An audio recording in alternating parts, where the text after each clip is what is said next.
नमस्कार दोस्तों, PW only IAS पर एक बार फिर से आपका बहुत बहुत स्वागत है। दोस्तों, अभी लेटेस्ट अपडेट ये आई है कि सुप्रीम कोर्ट में एक पिटीशन लगाई जाती है कि वीवीपैट की जो काउंटिंग की जाती है वो सेलेक्टिव हो रही है। तो इसकी बजाय अगर जितने भी वोटिंग के समय पे वीवीपैट्स डिप्लॉय किए गए हैं तो उन सबकी काउंटिंग होनी चाहिए। इसमें करोड़ों का खर्चा होता है। तो ऐसे में यहाँ पर पिटिशनर की डिमांड जो थी वो कुल मिलाकर ये थी कि free and fair elections ensure करने बहुत ज़्यादा ज़रूरी है। वैसे ये चीज़ हम अच्छे से जानते हैं कि जो डेमोक्रेटिक कंट्री होता है ना, वहाँ पर सबसे इम्पोर्टेंट रोल अगर किसी चीज़ का माना जाए तो वो होता है फ्री एंड फेयर इलेक्शंस का। क्योंकि जनता का जितना विश्वास इलेक्शंस पे रहता है, उतना ही ज़्यादा हम कह सकते हैं कि वो देश एक लोकतांत्रिक तरीके से आगे बढ़ रहा है। जैसे कि अभी रिसेंट टाइम में रशिया में इलेक्शंस हुए, बट उस इलेक्शन को कोई फ्री एंड फेयर बोल सकता है कि व्लादिमीर पुतिन एक बार फिर से एक्सटेंशन लेकर के चुनाव लड़के जीत के आ गए? तो ये चीज़ें यहाँ पर हमारे यहाँ पर ये इंश्योर होनी बहुत ज़्यादा ज़रूरी है। और इन चीज़ों के लिए जब कॉन्स्टिट्यूशनल बैकिंग की बात की जाए तो उसको कहीं ना कहीं एक सपोर्ट देने का काम सुप्रीम कोर्ट का हो जाता है। और उस बात को ध्यान रखते हुए कुछ पेटिशनर्स ने अपनी तरफ से याचिका दायर की सुप्रीम कोर्ट में, जिनमें एक तो है अरुण कुमार अग्रवाल जो कि एक्टिविस्ट हैं, और उनके अलावा एसोसिएशन ऑफ डेमोक्रेटिक रिफॉर्म, ठीक है, एडीआर, उनके द्वारा भी ये फाइल किया गया कि देखो, यहाँ पर जिस तरीके से वोटिंग के टाइम पे लोग वोट के लिए बटन दबाते हैं और उसके साथ में वीवीपैट पर ये जो स्लिप तैयार होकर के और नीचे ड्रॉप हो जाती है, तो यहाँ पर केवल सेलेक्टेड ईवीएम्स के साथ की ही वीवीपैट्स की जो बॉक्स है वो खोल करके केवल काउंटिंग हो रही है। तो क्यों ना सबके लिए ये चीज़ मैंडेटरी कर दी जाए। तो इस बात को ध्यान रखते हुए सुप्रीम कोर्ट ने सेंट्रल गवर्नमेंट को और इलेक्शन कमीशन ऑफ इंडिया को नोटिस भेजा है, एक तरीके से उनके ओपिनियन के लिए, कि आप बताइए कि इसके ऊपर आपका क्या सोचना है, क्या ये चीज़ हम करें या ना करें। दैट मीन्स वो एक इम्पॉर्टेंट स्टेक होल्डर्स हैं, तो उनका ओपिनियन लेना भी यहाँ पर इम्पॉर्टेंट हो जाता है। यहाँ पर अभी सुप्रीम कोर्ट की 2 जजेस की बेंच जो है ये इस मामले की सुनवाई कर रही है। एक तो है जस्टिस BR गवई और दूसरे जस्टिस संदीप मेहता जी। तो उनके द्वारा ये जो बात कही गई, इस बात को अब आगे देखने वाली बात आती है कि किस तरीके से ये 19 अप्रैल से जो चुनाव स्टार्ट होने वाले हैं उससे पहले गवर्नमेंट ऑफ इंडिया का क्या स्टैंड रहता है, और दूसरी तरफ इलेक्शन कमीशन ऑफ इंडिया इसको इंप्लीमेंट करने के लिए अपना क्या ओपिनियन देता है। देखो, पेटिशनर्स का जो आर्ग्यूमेंट है ना, जो इस याचिका में बात उठाई गई है, उनकी मोटी मोटी बात की जाए तो देखो सीधा यहाँ पर क्या निकल के आ रहा है। नंबर 1 कि वीवीपैट स्लिप्स है ना, उनको रैंडमली मत पिक करो। होता क्या था कि 2019 से पहले तो केवल एक ही वीवीपैट की काउंटिंग हुआ करती थी, जबकि आपको पता है कि इनका जो इंट्रोडक्शन है वीवीपैट का वो 2014 में हो गया था।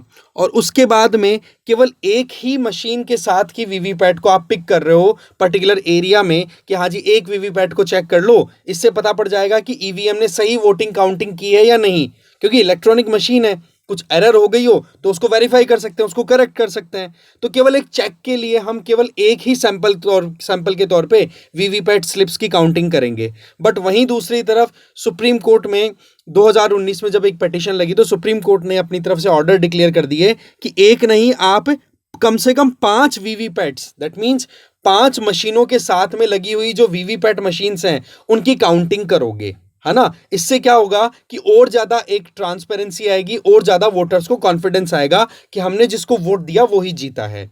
इसके अलावा देखा जाए तो यहां पर अब डिमांड की जा रही है कि देखो, आप 5,000 करोड़ रुपए का खर्चा करते हो। इस पिटीशन में क्लियरली कहा गया है कि इतना बड़ा अमाउंट अगर आप खर्च करते हो और 24 लाख के लगभग आप ईवीएम्स के साथ में वीवीपैट मशीन्स को लगाते हो, और काउंटिंग केवल 5 वीवीपैट के अकॉर्डिंग अगर देखें हर एक कॉन्स्टिट्यूएंसी में या हर एक असेंबली एरिया में, तो वहां पर ओवरऑल इंडिया में केवल 20,000 वीवीपैट्स की काउंटिंग हो रही है। 24 लाख में से केवल 20,000 वीवीपैट की काउंटिंग हो रही है। तो ये अपने आप में रेशो कितना कम है। तो क्यों ना पूरी काउंटिंग को कर दिया जाए। और इस पूरी काउंटिंग को करने में बोले 5 से 6 घंटे एक्स्ट्रा लगेंगे और कुछ नहीं होगा। बट इससे बेनिफिट क्या होगा, एक ट्रांसपेरेंट मैनर में एक कॉन्फिडेंस वाली जो एक सिचुएशन है ना वो डेवलप हो पाएगी। और ट्रस्ट सबसे इंपॉर्टेंट रोल प्ले करता है जब कभी भी हम एग्जीक्यूटिव, लेजिस्लेचर, जुडिशरी या ओवरऑल डेमोक्रेटिक मैकेनिज्म को सिंपली या एक प्रॉपर मैनर में रन होता हुआ अगर हम देखें तो उस चीज़ को इंश्योर करना ज़रूरी हो जाता है। अभी एक चीज़ और यहाँ पर उठाई गई है, वो ये कि ईवीएम के वोट काउंट होने के बाद में फिर वीवीपैट के स्लिप्स को काउंट किया जाता है।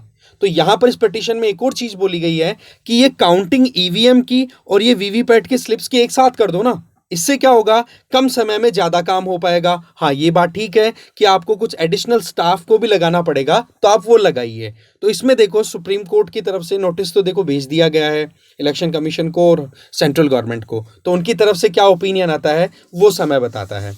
अब देखो मुद्दा क्या है कि ईवीएम काम कैसे करती है। अगर आप में से कोई वोटर ऑलरेडी है ना, तो उनको तो पता होगा कि वोट डालना कितना एक सिंपल प्रोसेस रहता है, ठीक है, जिसमें आप जैसे ही वोटिंग बूथ के ऊपर आप एंटर होते हो तो वहां पर सबसे पहले आपका वेरिफिकेशन किया जाता है, आपका जो वोटर आईडी कार्ड होता है। वेरिफिकेशन करने के बाद में जो प्रिजाइडिंग ऑफिसर होता है उसके हाथ में ये कंट्रोल यूनिट होती है जो कि ईवीएम का ही पार्ट है, ठीक है, और उस पर ये जो बटन होता है, इस बटन को वो जैसे दबाते हैं तो वहां पर फिर आप देखते हो कि ये जो बैलेट मशीन है जो कि हम जैसे वोटर्स के लिए होती है एक एनक्लोज्ड एरिया में, ठीक है, एक एनक्लोज्ड एरिया में जहां पर आप अपना वोट प्रिवेसी के साथ में कास्ट कर सकते हो।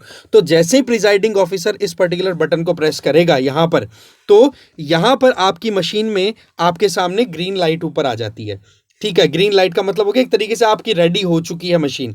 अब आप क्या करोगे, आप कैंडिडेट लिस्ट को चेक करोगे, जो आपका कैंडिडेट आपका फेवरेट है जिसको आप वोट देना चाहते हो उसका बटन जैसे दबाओगे ऑटोमेटिकली बीप की आवाज आएगी, और उसी के साथ में पहले तो केवल ऐसा ही था 2014 से पहले, इतना ही काम, आपने बटन दबा दिया, बीप की आवाज आ गई, दैट्स ओके, हो गया वोट। बट होने क्या लग गया कि कुछ ईवीएम्स के ऊपर कई पॉलिटिकल पार्टीज की तरफ से, कुछ एक्सपर्ट्स की तरफ से सवाल उठाए गए कि ये इलेक्ट्रॉनिक मशीन है, कुछ बोलते थे सैटेलाइट से इसको ट्रेस किया जा रहा है, कुछ बोलते हैं इसको इलेक्शन कमीशन ऑफ इंडिया जो है वो कई बार लापरवाहियां हो जाती हैं, और जिस पॉलिटिकल पार्टी का रूल चल रहा है उसके जीतने के ज़्यादा चांसेस होते हैं। तो ऐसे में फिर वीवीपैट का जो कॉन्सेप्ट है वो ऐड किया गया, that means voter verified paper audit trail. That means कि बटन जैसे दबाओगे ना तो उसके बाद में आपके साइड में, आप यहां पर देखो, आप जैसे ही बटन दबाते हो वहां पर उसके साइड में ये बॉक्स लगा रहता है, और उस बॉक्स में जिस कैंडिडेट को आपने वोट दिया ना उस कैंडिडेट से रिलेटेड एक स्लिप जनरेट होगी,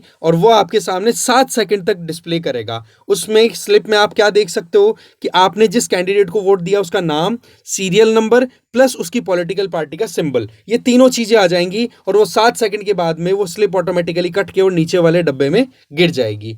तो यहां पर पॉइंट यही आ रहा है कि जब ईवीएम में कोई एरर का चांस हो ना तो उसको रेक्टिफाई करने के लिए वीवीपैट को इंट्रोड्यूस किया गया, तो क्यों ना फिर जितनी वीवीपैट्स आपने लगाई हैं उन सबकी काउंटिंग कर दी जाए। और ये अपने आप में बहुत ज्यादा एक इंपॉर्टेंट पॉइंट भी बनता है कि क्यों ना कर दी जाए। इससे क्या होगा कि ईवीएम्स का भी एक काउंटर चेक भी हो पाता है, और एक वोटर्स को भी कॉन्फिडेंस मिलेगा कि हाँ वाकई में इस इंडिविजुअल को हमारी पर्टिकुलर कॉन्स्टिट्यूएंसी से सबसे ज़्यादा वोट मिले हैं तो ये जीता है। तो वो एक कॉन्फिडेंस मेकिंग का एक कॉन्सेप्ट तैयार होता है जो कि डेमोक्रेसी के लिए बहुत ज़्यादा ज़रूरी होता है। वीवीपैट स्लिप काम कैसे करती है वो मैंने आपको ऑलरेडी बता ही दिया है। इसके आगे अगर देखा जाए तो हिस्ट्री की बात करें तो 2014 का जो लोकसभा इलेक्शन था ना उसमें वीवीपैट को फुल फ्लेजेडली लॉन्च कर दिया था, ठीक है। उसके पहले तो क्या था, ट्रायल्स के तौर पे कई जगह पे इंप्लीमेंट किया गया था। उससे रिलेटेड आपको क्वेश्चन भी दूंगा मैं, आप थोड़ा रिसर्च करिएगा और बताइएगा उसका आंसर।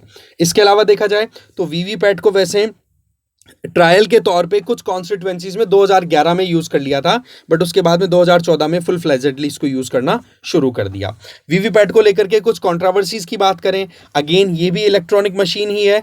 कई बार प्रिंटर काम नहीं करता, कभी पेपर जैम हो जाता है, कई बार इलेक्ट्रॉनिक जो ईवीएम का जो बैलेट बॉक्स में आपने वोट डाला उसके वोटिंग काउंटिंग को और पेपर रिकॉर्ड को अगर मैच करें तो दोनों में डिफरेंस आता है। तो कई बार ये भी डाउट उठता है कि कहीं वीवीपैट तो कहीं गड़बड़ नहीं कर गया, राइट, अगर डिस्क्रिपेंसी आती है तो ये कई इश्यूज आते हैं। इसके अलावा सुप्रीम कोर्ट के सामने इस मुद्दे को लेकर के पहले भी याचिकाएं जा चुकी हैं, जैसे कि 2019 में तो सुप्रीम कोर्ट ने अपनी तरफ से कह ही दिया था कि एक वीवीपैट की काउंटिंग नहीं 5 की करो आप, ठीक है। किसी भी पर्टिकुलर एरिया या असेंबली एरिया की काउंटिंग कर रहे हो तो कम से कम 5 वीवीपैट्स की काउंटिंग होनी चाहिए। But again 5,000 crore 24 lakh VVPAT और काउंटिंग केवल 20,000 की हो रही है, तो क्यों ना फिर 24 लाख पूरी वीवीपैट्स की काउंटिंग कर दी जाए। ये पिटीशन जो थी इससे संबंधित 2019 में जब लोकसभा इलेक्शन कंप्लीट हो गए थे ना उस टाइम पर लगाई गई, बट रिजेक्शन हुआ। अगेन फिर आगे बढ़ा जाए तो फिर 50% की डिमांड की बात की गई थी, वो भी फिर रिजेक्ट हो गई। बट अल्टीमेटली सुप्रीम कोर्ट ने अब जब 19 अप्रैल से चुनाव होने वाले हैं उसके पहले इस पिटीशन को एक्सेप्ट करते हुए इलेक्शन कमीशन ऑफ इंडिया और गवर्नमेंट ऑफ इंडिया को नोटिस भेजा है कि आप अपना स्टैंड बताओ, ये करने में क्या प्रॉब्लम है, इसको करें तो कितना हमारे लिए बेनिफिशियल हो सकता है। तो ये चीज़ें हमारे लिए जाननी ज़रूरी थी। ठीक है, अब जाते जाते आपके लिए एक इंपॉर्टेंट क्वेश्चन, इस क्वेश्चन का आंसर आपको कमेंट बॉक्स में दे देना है। ठीक है, इस वीडियो में इतना ही था। आई होप आपको ये वीडियो ठीक लगा होगा। Thank you very much.